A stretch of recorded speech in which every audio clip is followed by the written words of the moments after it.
Nós vamos começar a estudar o allium cepa, que é a cebola. Hoje, então, nós vamos falar da questão da botânica, da importância econômica e a importância também alimentar, que além de dar sabor nos alimentos, né, pelas substâncias que a cebola apresenta, ela também é importante aí em fornecer alguns nutrientes na nossa alimentação. A cebola, o Brasil ainda precisa importar para atender ao mercado interno. A gente exporta um pouco, mas importa também um pouco. Então, dependendo das épocas do ano, em que tem aí variações na oferta no mercado, tem essa questão de, às vezes, necessitar da importação, e a gente exporta também quando tem aí uma quantidade maior de produção ao longo do ano. No nosso estado, né, nós temos destaque na região do Alto Paranaíba como uma importante região na produção de cebola. A cebola, para bulbificar, nós vamos estudar daqui uns dias a questão do clima, né? A bulbificação é a formação do bulbo, não é em qualquer temperatura e, claro, tem a cultivar que é mais adaptada para cada região.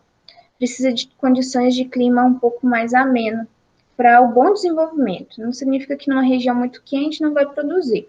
Vai, mas a questão da bulbificação pode ser aí prejudicada por temperaturas mais elevadas. Vocês estão vendo aqui uma foto? Só um minutinho.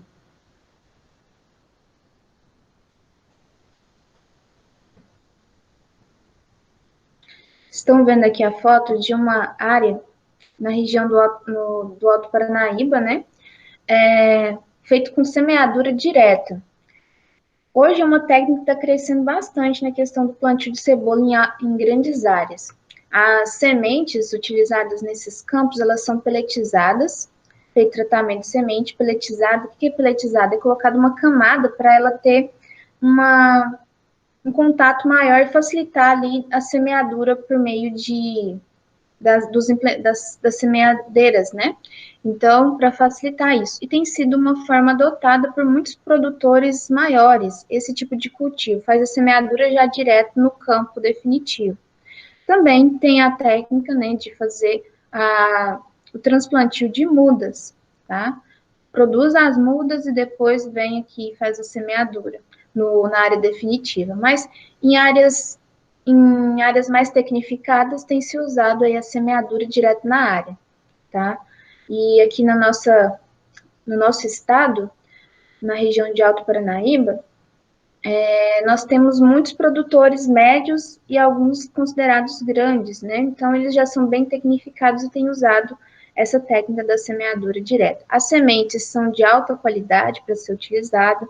Vocês estão vendo aí que praticamente não tem falha, né? Também as plantas germinaram bem uniformemente, né? Então, isso é tudo garantido por uma precisão ali no plantio, pelas plantadeiras, né?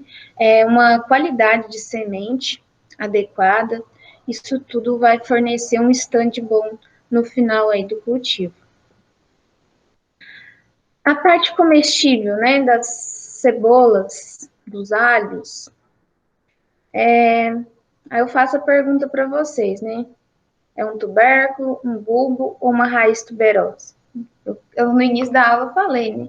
Mas pensem, podem até escrever no chat antes de que eu revele aqui, né? Vocês acham que é uma raiz?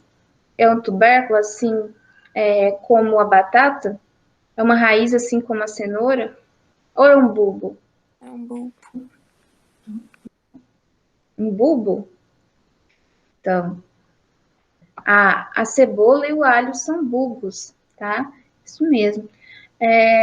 Os bulbos, o que são esses bulbos, né? São estruturas formadas por folhas modificadas, onde tem ali o armazenamento de energia da planta. E é formada por essas camadas, né, de folhas, que são, na verdade, as bainhas ali das folhas, porque a cebola, o alho poró, né, o alho japonês, que o Patrick estava falando, são todas monocotiledôneas, né? Todas aí que eu falei são do mesmo gênero, o alho, né? E essas plantas monocotiledôneas, vocês sabem que tem as bainhas. Então, ali, o bulbo, ele é como se fosse aquelas bainhas da folha que foram modificadas para armazenar energia, né, da planta. E o caule da cebola, do alho, ele é minúsculo, né, um caule pequenininho, que quando vocês olharem a cebola, ela é só um disquinho embaixo, né? Aquele é o caule verdadeiro, ele fica sempre subterrâneo. As folhas que, então, formam ali o bulbo, né, elas são modificadas e vão sobrepondo uma à outra. Quando você vai cortar a cebola, você vê que tem as camadas, né? São a sobreposição, são essas bainhas da folha que vão se sobrepondo.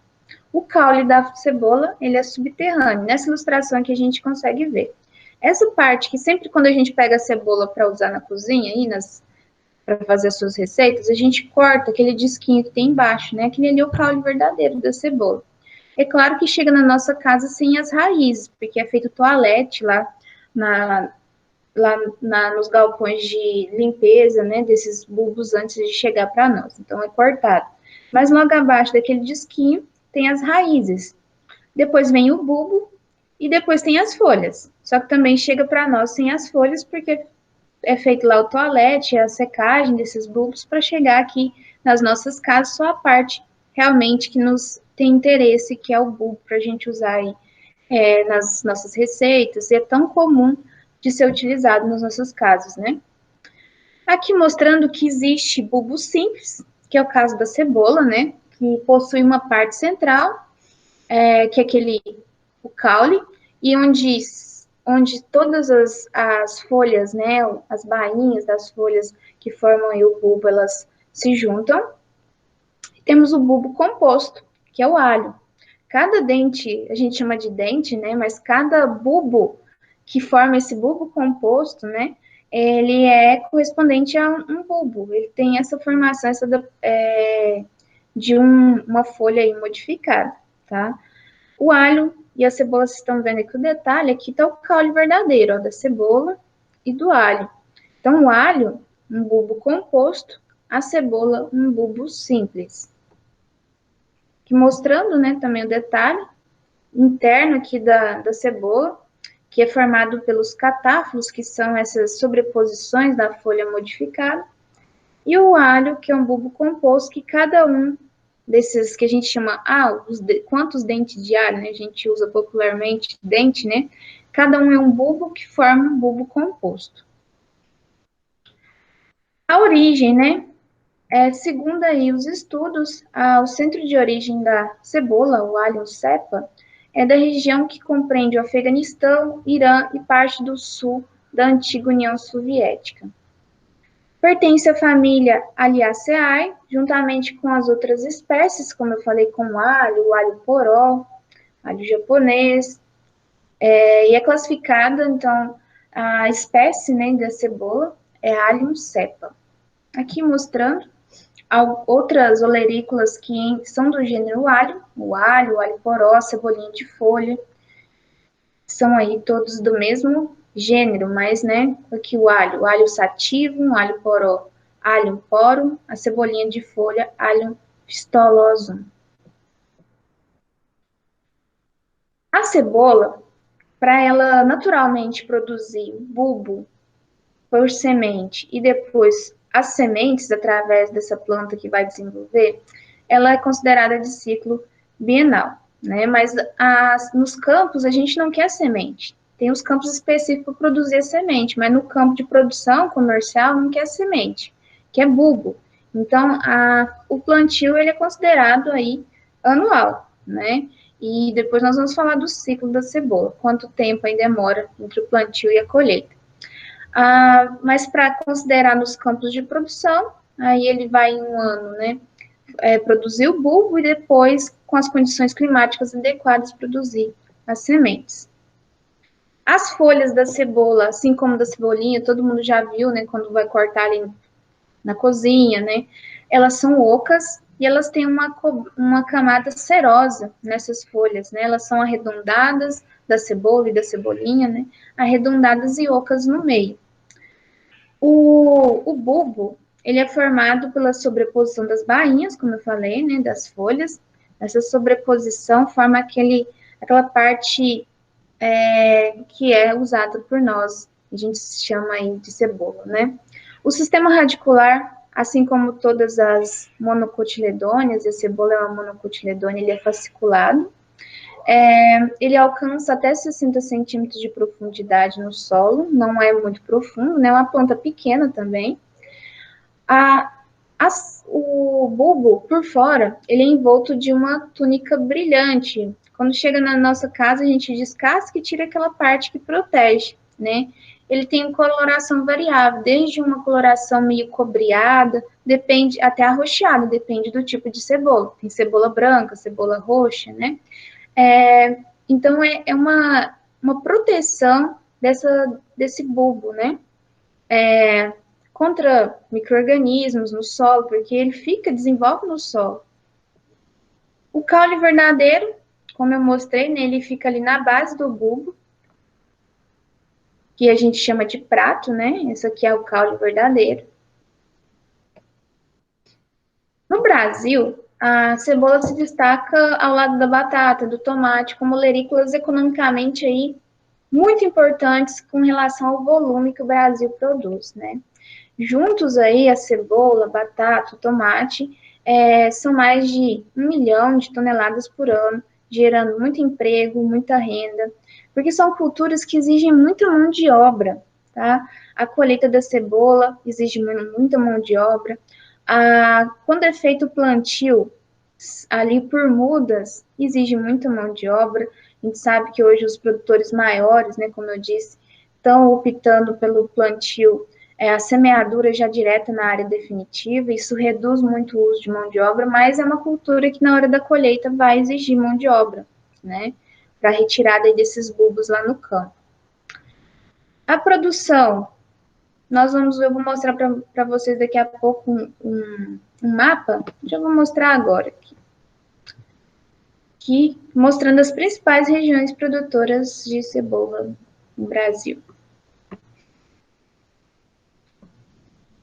Isso aqui é extraído aí do anuário, né, de hortifruti de 2019-2020, mostrando as regiões e a quantidade, né, de área plantada em cada região aí do Brasil. Nós temos produção de cebola no sul do Brasil, aí nos estados, no estado do Rio Grande do Sul, se destacando com alguns municípios, né? Na Santa Catarina, depois Paraná, na região sul do Brasil. Aí nós temos a região sudeste, São Paulo, como Monte Alto, São José do Rio Pardo, Piedade, Divinolândia, são aí municípios importantes na produção de cebola. Aqui em Minas, está mostrando aí Triângulo Mineiro, mas também, principalmente já na transição entre o Triângulo ali e Alto Paranaíba. Goiás se destacando Cristalina, acho que todo mundo já ouviu falar, Cristalina é muito forte, plantio de cebola. Na Bahia, os municípios aí de Iracê e no Vale de São Francisco também, tá? Destacando Mossoró, né, no Rio Grande do Norte, como regiões importantes aí no Brasil, no plantio de cebola, tá? As áreas que mais produzem no Brasil aí.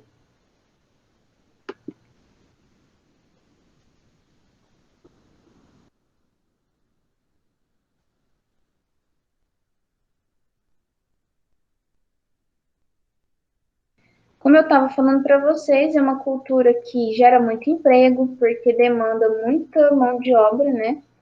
E é uma atividade, uma olerícola que é cultivada tanto por grandes, por médios e por pequenos produtores, né? Mas claro que os maiores volumes vêm dos médios e grandes produtores. Essa cultura ela tem também a importância de fixar o homem no campo, de forma pequenos produtores cultivando a cebola e também alguns trabalhadores que encontram serviço aí nessas propriedades maiores e vão auxiliar nos tratos culturais, inclusive na colheita. Aqui nós mostrando para vocês a cebola já no ponto de colheita, né, já até tirada do solo, que depois vai ser levada para secagem, depois toalete e depois para chegar nas nossas mesas, né? Um pouquinho aí do histórico, né? No Nordeste brasileiro, a cebola ela começou a ser cultivada na década de 40 e hoje é predominantemente produzida, maior parte no Vale do São Francisco, né? A gente sempre fala do Vale do São Francisco, uma região que, pela a água disponível, né, do Rio São Francisco, garante produção de muitas culturas, né, gerando muitos empregos ali na região.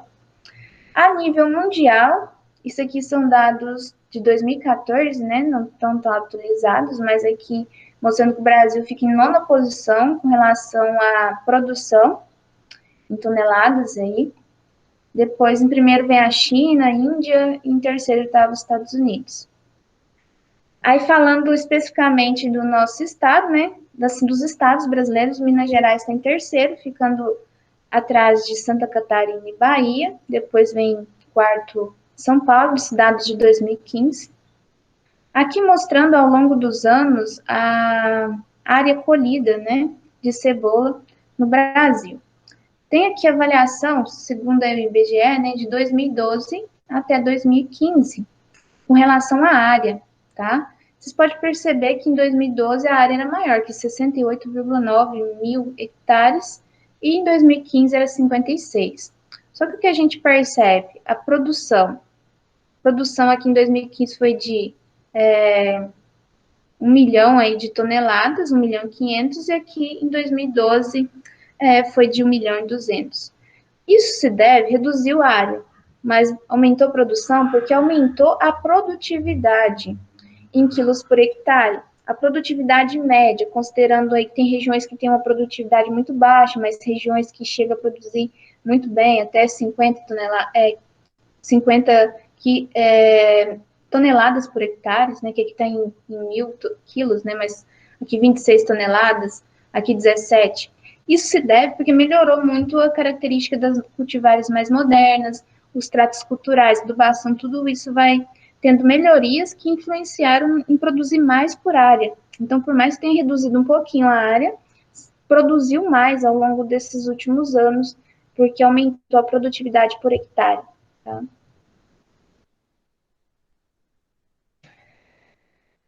Aqui mostrando o valor de produção, né? O quilo, a saca, né, de 20 quilos comercializada em 2013 tinha um valor de R$17, o valor aí, preço médio real, né, de R$17, enquanto em 2002 era comercializado por R$8 a saca de 20 quilos. Esse valor, pessoal, é bem variável ao longo do ano. Eu não tenho aqui dados desse ano, né? Mas depois vou trazer para vocês. Pela a relação de oferta e procura, né? A procura de cebola ela é bem estável ao longo do ano. Todo mundo compra cebola, sim, a maioria das pessoas. Tem gente que não, tem pessoas que não gostam de cebola, mas a maioria das famílias compra cebola ali todo mês, né? Às vezes mais de uma vez por mês. Então, a procura ela é bem estável. O que altera bastante é a oferta. Então, às vezes, você vai no supermercado, você vê que a cebola está mais cara, às vezes está mais barato. Isso é a oferta. Quanto está tendo no mercado? Quanto mais cebola está sendo colocado no mercado, mais barato vai ser para o consumidor. Falando dentro do estado de Minas, quais são as regiões aí que mais se destacam? Nós temos aí até em verde destacado, né? Região do Alto Paranaíba, um pouco no Triângulo Mineiro, mas olha, no Alto Paranaíba, isso dado de 2014, mais de 2.000 hectares plantados, representando 84% da cebola que é produzida no estado, tá? Com uma média, para vocês verem, tanto que a média aqui é alta. Se a média lá do Brasil em 2013 estava 26 toneladas por hectare, na nossa região aí, próxima a nós, em Alto Paranaíba, mais de 56 toneladas por hectare, né? Então, uma produtividade alta. E dentro da região do Alto Paranaíba, quais são os municípios que se destacam? Rio Paranaíba, Santa Juliana, aqui em Minas Gerais, né? Todos estão aqui na região do Alto Paranaíba. Patrocínio, Perdizes e Sacramento são os municípios que mais se destacam em volume produzido de cebola. E as médias de produtividade aqui, nesses municípios, no Sacramento um pouco mais baixo, né? Dados de 2013, mas nos outros, Rio Paranaíba, Santa Juliana, uma média de 60 mil quilos por hectare, 60 toneladas por hectare, né, pessoal? Uma produção, dentro desses municípios, né, a área plantada maior em Rio Paranaíba, nesses dados aqui de 2013, e, claro, maior produção, porque tem maior área plantada. Estou mostrando aqui em verde os municípios, né, que quanto mais esse verde mais escuro, é porque se concentra mais a produtividade.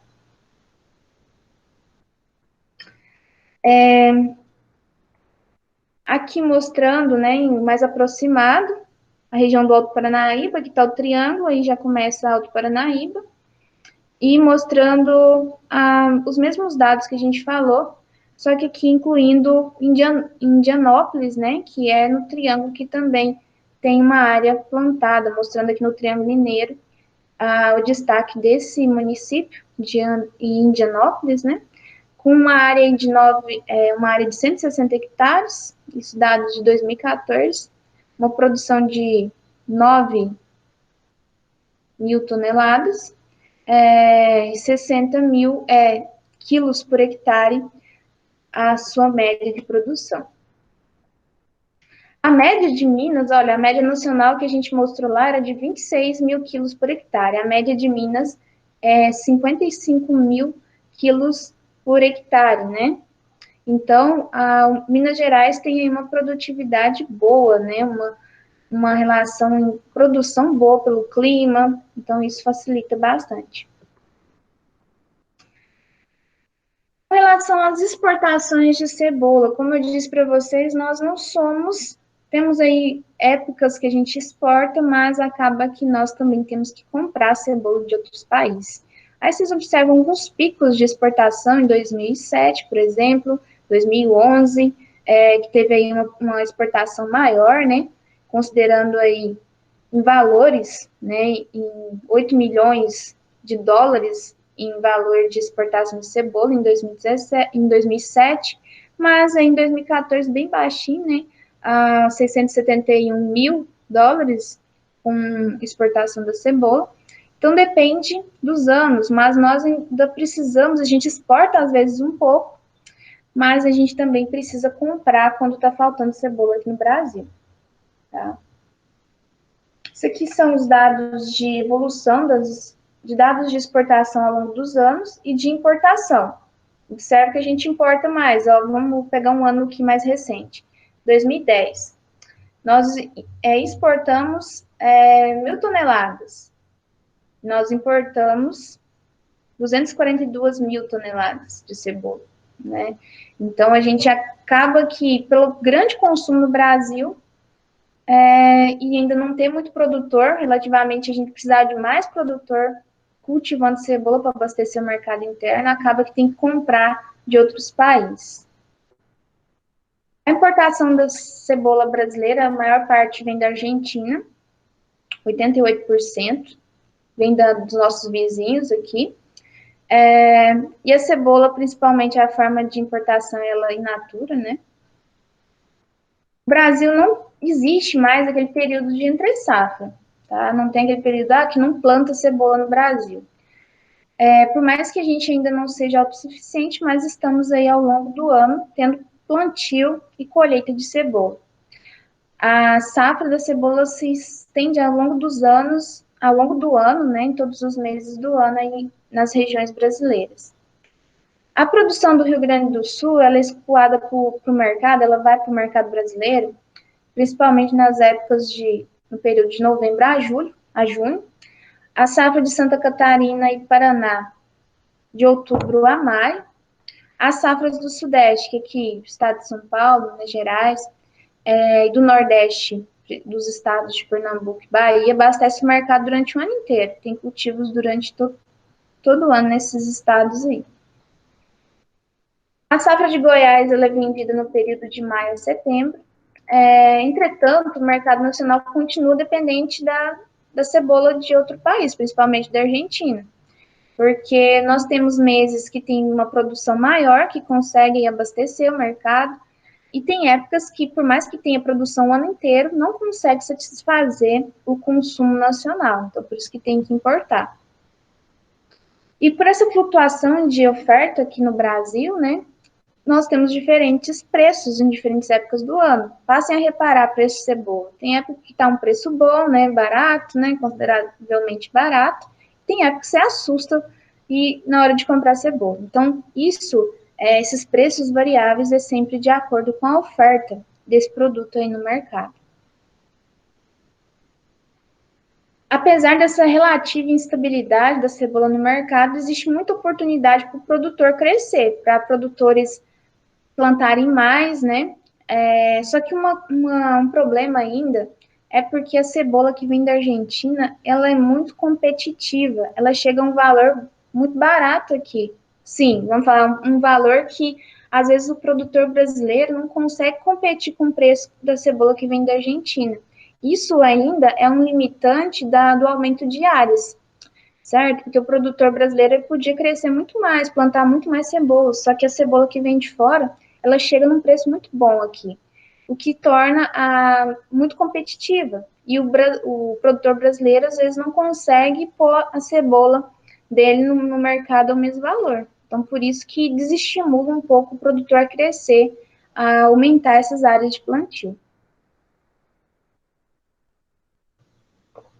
Tem muitos nichos de mercado que pode ser alcançado aí pelos produtores de cebola. Por exemplo, a cebola doce, que ela é ela tem aquele gosto, a pungência dela, que é o que chama aquele gosto bem característico da cebola, ela é bem mais suave.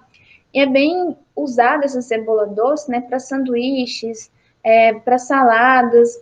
E os consumidores dos Estados Unidos e Europa gostam muito desse tipo de cebola. Então, o Brasil ele tem mercado a ser alcançado. Se ele crescesse aí na produção desse tipo de cebola, ele podia exportar bastante para os países europeus e para os Estados Unidos, né?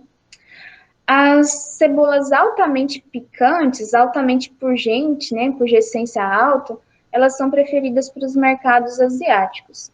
Então, tem muita alternativa de diversificação de plantio de cebola no Brasil. Tem mercado interno, que a gente não é autossuficiente, e tem mercado a ser alcançado para exportação. Então, aí tem o que ainda falta para o produtor é esse estímulo de preços, né? Mais competitivos, porque vem cebola de fora bem competitiva, e para exportar ainda falta investir nessa diversificação desses tipos de cebola, como a cebola doce, né? A cebola, vamos falar um pouquinho da questão alimentar, né, do uso. Todo mundo sabe do uso, né, o brasileiro usa cebola muito para tempero, né, temperar carnes, temperar aí saladas, né. Ela é riquíssima em vitaminas do complexo, as vitaminas A, B e C, né, também sais minerais como ferro, potássio, sódio, fósforo e cálcio. E ela é rica em flavonoides, que tem poder anti-inflamatório e antioxidante. Ela, aliada, né, claro, a uma vida saudável, né, ela ajuda na prevenção de doenças do sistema nervoso, respiratório, circulatório, pelas substâncias que ela tem. Ela também ajuda a reduzir níveis de colesterol e de triglicérides, né? Mas, claro, gente, não é só comer cebola, tem que ter aliado, né? Todo mundo sabe, é uma vida saudável. Ela é uma aliada, né? Tanto a cebola roxa como a cebola normal, ela tem por volta de 40 calorias a cada 100 gramas. A cebola roxa, ela tem a grande quantidade de antocianina, que dá aquela coloração, né, arroxeada na cebola. A antocianina, ela auxilia no combate a radicais livres e manutenção do sistema imunológico, que é um antioxidante, a antocianina. Aqui eu trouxe um valor nutricional de cebola crua, considerando a porção de 100 gramas, tá? Tem variação de valor calórico de talvez uma cebola para outra, mas aqui um valor médio, né? em 100 gramas. Considerando aqui essa amostra, 39,4 quilocalorias, se considerando uma dieta aí de 2.000 quilocalorias dia. Carboidratos, 8,9 gramas, proteína 1,7 gramas, fibra 2,2 gramas, fibra alimentar, cálcio 14 miligramas, vitamina C 4,7 miligramas, fósforo 37,9 miligramas, e por aí vai, né?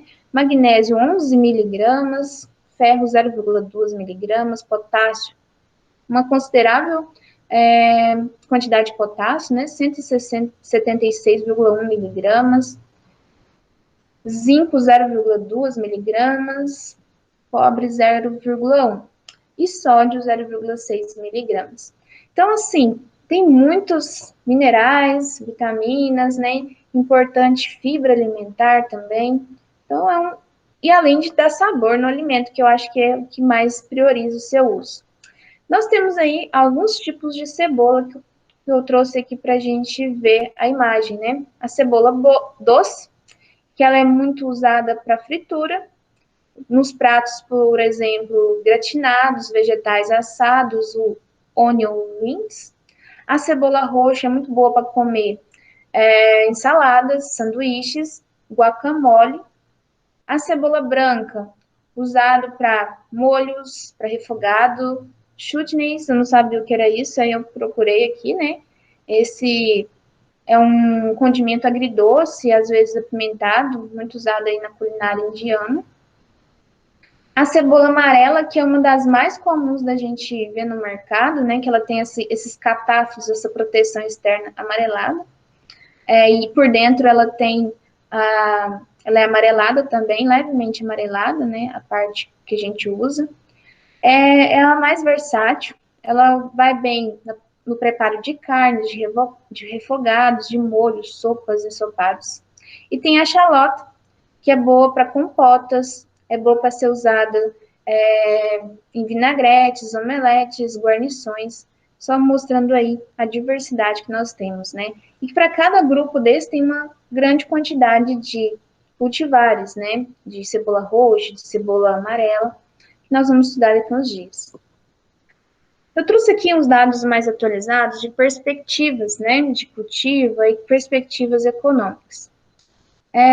Para a safra que nós estamos, né, no sul do Brasil, a expectativa é de maior oferta, uma vez que o plantio e o desenvolvimento dos bulbos foram satisfatórios, diante das boas condições climáticas. Dessa forma, os preços aqui foi do anuário no final do ano passado, dando as perspectivas para esse ano.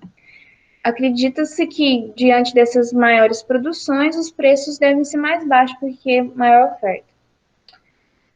Mas as chuvas na época da colheita, essa possibilidade pode causar problema na armazenagem e também pode alterar aí o cenário, porque chuva na época da colheita prejudica muito a qualidade dos bulbos, né? As perspectivas para esse ano no Nordeste, Cerrado, São Paulo, tendência de aumento de área para essas regiões. Os preços, mesmo com essa perspectiva de elevação de área, a elevação na área não deve ser tão expressiva, que ainda pode manter os preços acima dos custos, né? Então, ainda sendo caro para produzir. Isso aqui eu mostrei para vocês, né? Só um dado aqui. Com relação ao aumento de preço médio, que comparou 2019 com 2018. Aumento do preço médio nacional da cebola, em comparação 2018 a 2019, em 2019 teve uma alta, né? Com relação à redução da área no Centro-Oeste, Sudeste e Nordeste, comparando 2018 com 2019, em 2019 teve uma redução de área de 12%. Menor produtividade na safra do Cerrado reduz a oferta em 2019, teve aí uma menor produtividade na safra da produção de cebola no Cerrado. Aumento das importações de cebola da União Europeia e da Argentina na parcial de 2019. Teve aí um aumento de importação de cebola, além da Argentina, que eu falei que vem maior volume, a gente também importa da União Europeia, tá? Então, mostrando esse cenário.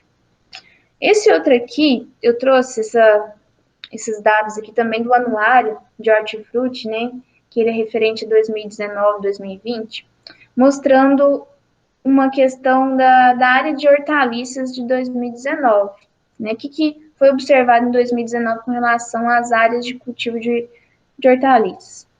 A área de hortaliças, em 2019, teve um leve recuo, atrelado à queda em batata, das áreas de cultivo de batata, tomate e cebola. Para batata e tomate, a rentabilidade foi animadora o suficiente em 2018 para levar o investimento em 2019. Como estava com os preços bons em 2018, aumentou aí em 2019 os cultivos. As exceções são o segmento da industrial de batatas aí, principalmente as batatas processadas, que é comprada batata palito, né? Ampliou os investimentos em 2019, o tomate industrial, cujas áreas de plantio se mantiveram diante dos elevados estoques, os estoques de tomate que fica lá nas indústrias, já cozidos, prontos para processamento e produção de atomatados, né? Para a cebola, a área total plantada em 2019 foi reduzida, diante da redução dos investimentos no Cerrado, em São Paulo e no Vale do São Francisco. E no sul, a área de cebola foi maior, o plantio. Para alface e cenoura, melhores resultados foram obtidos na temporada de 2018-2019, favoreceram aí uma maior plantio em 2019. Sempre quando tem um ano anterior muito bom economicamente, o produto está muito bom para vender, um preço satisfatório, no outro ano vai aumentar o número de produtores. Quando aumenta o número de produtor e aumenta o produto no mercado, tende a reduzir os preços, né? É mais ou menos isso que acontece. Quero passar para vocês, antes da gente finalizar nossa aula, um vídeo sobre uma área de cultivo de cebola. Tá? Deixa eu colocar aqui no início. Para vocês, aqui está falando sobre em uma região, acho que é no sul do Brasil, que alguns produtores estão adotando mais aí a semeadura direta na área, tá? De vez de fazer eles faziam muito o transplantio das mudas, né, nas áreas, estão usando mais agora a semeadura direta e vai mostrar um pouquinho desse panorama, dessa situação aí em uma região do Brasil. Quem semeou antes da chuva também teve prejuízo.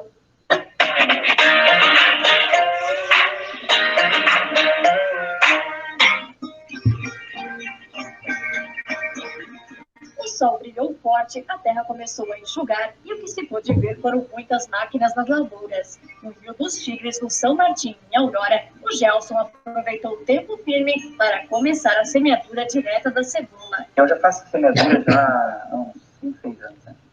Mas que eu tenho a máquina são 3 anos. E o processo é simples, vamos dizer assim, pela mão de obra, né? Mas regulagem e tu acertar o ponto de plantio é bem complexo. A semeadeira possui 7 linhas. No detalhe, é possível ver como a peneira seleciona as sementes e depois lança ao solo. Hoje eu estou trabalhando no espaçamento entre linhas de 29 centímetros, estou colocando 18,4 sementes por metro, linear no caso, né? Em torno de 630, 600 mil sementes por hectare.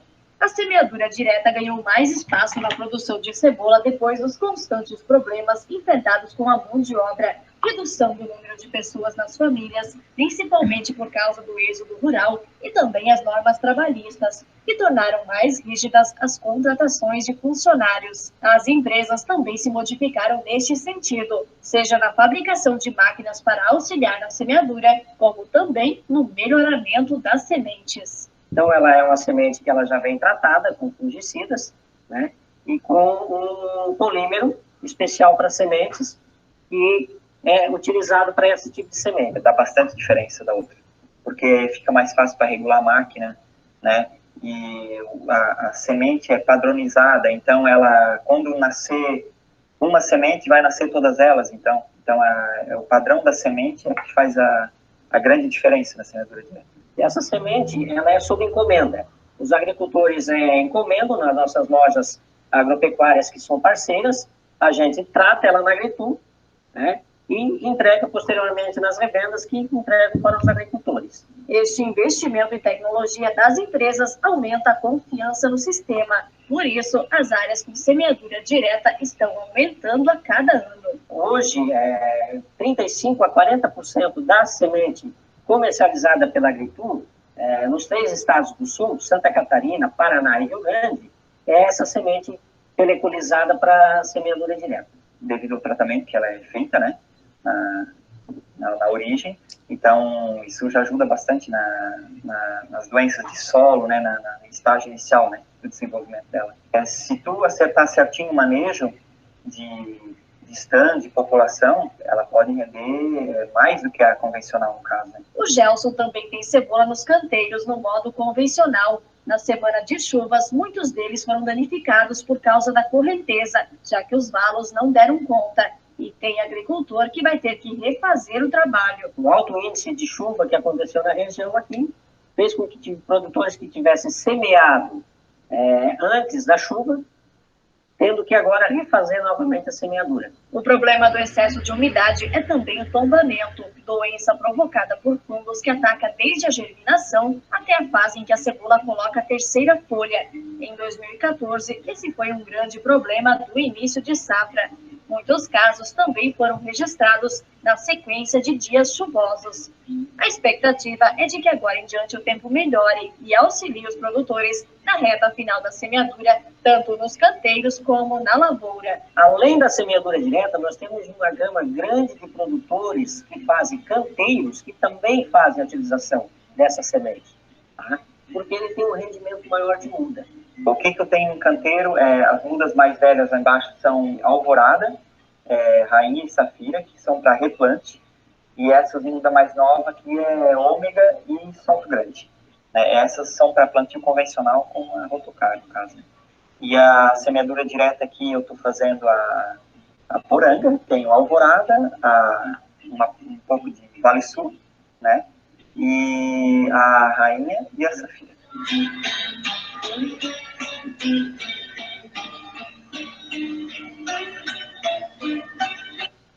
Bom, dá para vocês verem aí um pouquinho, né, da realidade de plantio da cebola.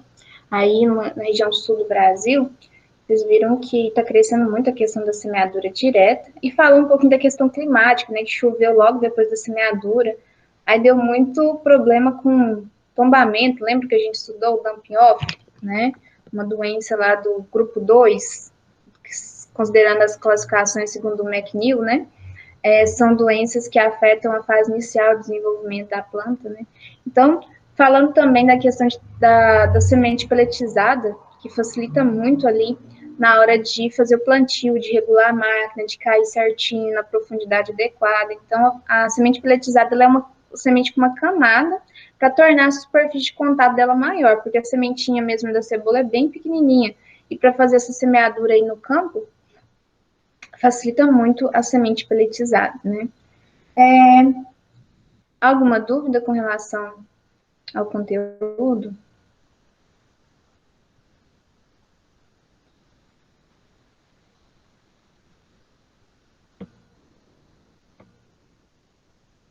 Não? Então, vou explicar o trabalho, pessoal. Trabalho que quem chegou mais cedo, eu cheguei a falar, né? É um trabalho que vai valer 6 pontos, tanto para a fruticultura como para a olericultura, tá? Esse trabalho, ele vai ser bem simplesinho. Eu quero estimular vocês a plantar alguma coisa em casa, né? Falar, não tenho aqui na minha casa só cimento, professora. Pega um vasinho, um potinho de sorvete, fura embaixo para escoar a água e planta alguma sementinha que você tem. Você pode plantar não só olerícola, pode ser na fazenda. Quem tem essa possibilidade, ótimo, mas tô falando que assim, não é um fator limitante a pessoa falar assim, eu não tenho espaço aqui. Por exemplo, aqui na minha casa também não tem nada de terra, mas eu tenho umas plantinhas em vaso, né? Então, assim, estimular vocês a praticar um pouquinho a agricultura, já que nós não estamos podendo fazer isso na prática lá na escola. O que eu posso plantar, professora? Você pode plantar feijão, né? O feijão tem aí na casa mesmo, né? Não é o próprio plantar comercialmente, mas você pode fazer a semeadura ali do feijão. Você pode, a minha mãe tem uma roseira, eu posso estudar como fazer a propagação da roseira, que ela é vegetativa pelo galho, né? Eu posso fazer o plantio, professora, eu tenho semente de alface aqui, eu quero fazer semeadura num vasinho, pode fazer isso. Professora, eu comprei uma semente de pimenta, pode fazer a semeadura da pimenta. Eu tô na fazenda, eu tenho uma muda de manga, faz o plantio dessa muda de manga, ou eu tenho uma muda de laranja lá, pode fazer o plantio dessa muda, e eu vou precisar do registro dessa sua atividade, né? Eu preciso de que vocês... Eu vou deixar depois tudo descrito com detalhe lá no Class, mas já vou explicar aqui para vocês. Eu vou precisar de uma foto em que vocês aparecem lá perto do cultivo, e depois uma foto mais aproximada só do cultivo, se é do vasinho, ou é da muda que você acabou de plantar lá na fazenda, ou que você fez a semeadura ali no vasinho em casa. E depois eu vou querer a parte escrita. Vai ser bem simples, tá? O que você vai descrever nessa parte escrita? A importância econômica dessa cultura que você está trabalhando. É a nível de vaso? Mas essa cultura tem uma importância econômica para nós. Por exemplo, vamos falar, mas eu vou plantar uma roseira. Tem importância econômica? Tem, gente.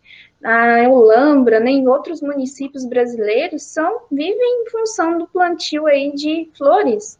Para abastecer o mercado de eventos, vocês viram que no início da pandemia sofreram muito, né, porque todos os eventos foram suspensos, né, e ainda estão sofrendo muito. Mas é muito importante. Professora, eu quero plantar uma outra plantinha ornamental ali, será que tem importância? Vai, pesquisa.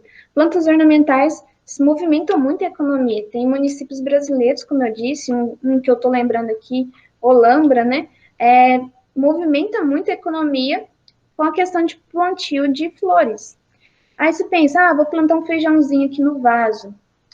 Feijão, todo mundo usa, né? Feijão é uma grande cultura aí brasileira. Vai pesquisar sobre a importância econômica do feijão. Vou plantar no vasinho aqui semente de cenoura. A gente, inclusive, já estudou cenoura, né? Vocês sabem que é uma cultura importantíssima, né? Plantada por grandes, médios produtores, pequenos produtores. Então, independentemente da cultura que vocês escolherem, vocês vão ter que passar essa parte escrita e o primeiro tópico é a importância econômica. Depois eu vou deixar... Professora? Oi. A gente precisa, para o trabalho, necessariamente plantar, ou ela já pode estar ali, já pega, por exemplo, o pezinho já está grande?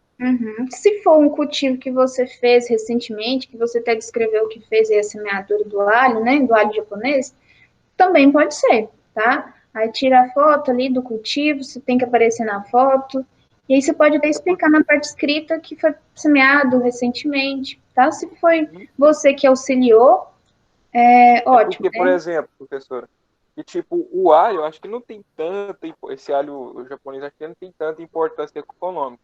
Mas aqui a gente tem um pé de mamão que a gente plantou tem uns 4, 5 meses. Que a gente plantou. Também pode, será? Pode. Mas o alho japonês, Patrick, você vai achar aí informações, ele é importante na questão de condimento, né? Ele é um condimento, né, importante. Então, você também pode utilizar ele. Não precisa ser aquela, vamos falar, ele é muito importante economicamente, mas tudo tem sua importância. Se não tivesse, não estava, né, cultivando. Se vocês usam aí para tempero, tem a sua importância. Então, pode descrever dentro desse contexto também. Então, pode tanto trabalhar, se quiser falar do mamão, grande destaque dentro da fruticultura brasileira, ou também do alho japonês, tá? Só contextualizar o seu uso. Se ele está sendo cultivado dentro da sua casa, ele não é cultivado em larga escala, né? Mas ele tem a importância ali como condimento, certo? Então, o primeiro tópico da parte escrita vai ser essa importância econômica, alimentar, ou como aí o alho japonês, né? É uma importância de uso condimentar. Também, vocês vão pesquisar como que é feito o cultivo lá no campo, cultivo comercial, e vão descrever para mim como que foi feito de vocês. Por exemplo, eu fiz o plantio em um vaso, descrever as dimensões do vaso, que tipo de substrato vocês usou. Ninguém precisa de comprar adubo, viu, gente? Faz com o que tem. Se eu tenho um pouquinho de esterco em casa, eu uso esterco. Se eu só tenho terra, uso só o solo. né? Não é o adequado, mas aqui a prática, eu quero que vocês identifiquem como cultivar uma planta. Ah, professor, quero plantar roseira, como eu disse mesmo, né? Como que eu vou fazer a muda? Então, quero que vocês pensem nas formas de fazer o plantio. É a principal função desse trabalho. Vamos falar da recomendação de adubação, que é feito lá para cultivo comercial, ou a recomendação que existe para esse cultivo, mesmo que seja doméstico, no caso aí do alho, né, que a gente está falando do alho japonês, né? Mas para culturas, por exemplo, feijão, milho, qual que é a recomendação e o que você usou para plantar, tá? Quem tiver aí a condição de comprar, não tem em casa um substrato, um adubo, podem fazer isso, mas não são obrigados, tá? Se eu usei só terra, coloca lá que você usou só o solo para fazer o plantio. A forma é que mesmo dentro das limitações, né, que alguns podem ter aí de material para fazer esse plantio, mas que todos façam. É um trabalho que eu vou valorizar e quero ver vocês praticarem um pouquinho a agricultura, tá? Dentro de casa mesmo. Lembrando que você fazendo esse cultivo em vasinho, tem que deixar numa área que pegue sol, né? Aí da sua casa, tá bom? Então, eu vou deixar descrito lá no Class, passo a passo, também os tópicos que eu vou querer no trabalho, o valor do trabalho, a data de entrega, né, que vai ser... vocês vão montar um arquivo em Word. Como que vai ser esse trabalho? Vocês vão entrar um arquivo em Word, depois podem converter, melhor converter depois no final para PDF, para que não tenha desconfiguração para mim enviar, né? Vão colocar o texto e depois as fotos. Claro, faz a capa com o nome da disciplina, vai ser das duas disciplinas, olericultura e fruticultura, né? E vem depois, então, descreve tudo isso que eu pedi e vem as fotos e vai me enviar por e-mail, tá? Eu recomendo que depois que vocês terminarem o trabalho que vão fazer no Word, convertam para PDF para não desconfigurar, né? Quando eu abrir aqui o arquivo, tá? Mas eu vou deixar tudo descrito lá. Então, dia 11/9 é a data de envio. Ah, plantei o feijão, professora, não germinou. Não tem problema. Você vai mandar as fotos do dia que você plantou, essas 2 fotos que eu estou pedindo. Ah, professora, no caso do Patrick, já tem a planta aí desenvolvida, que ele plantou, né? Então, me manda.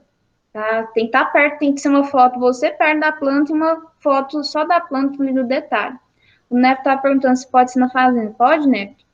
Mas manda as fotos que eu vou deixar essas duas especificações, essas 2 fotos. Você perto ali plantando, ou você já plantou recentemente, perto da planta, e uma foto da planta ali na área. Se você fez o plantio no vasinho, uma foto, você perde o vasinho, uma foto específica ali do vasinho, que você fez a semeadura de qualquer cultura, feijão, ou da alface, ou da cenoura, do que você fez, né? Ok, pessoal? Alguma dúvida?